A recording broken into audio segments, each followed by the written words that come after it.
Ah, say the critics, but the penalties for protesting in Hong Kong are much higher.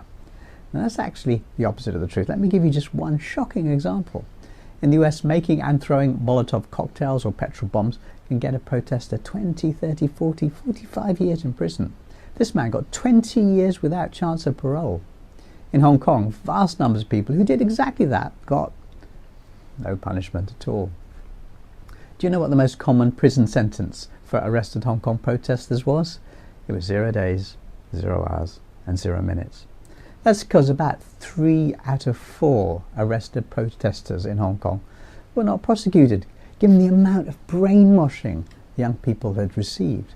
The government prosecution service chose to be extremely lenient, choosing to charge only about 2,500 of the most violent. The rest were just let go. Ah, say the critics, but protesters are no longer allowed in Hong Kong. You know, that's completely untrue. They happen regularly. I made a whole video about that, so I won't repeat those points. I've given you some solid facts.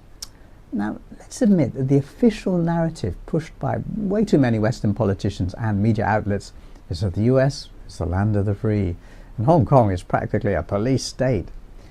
It's becoming obvious that the truth is very different. It's like China and the US are like swapping places in many ways. Come and see for yourself.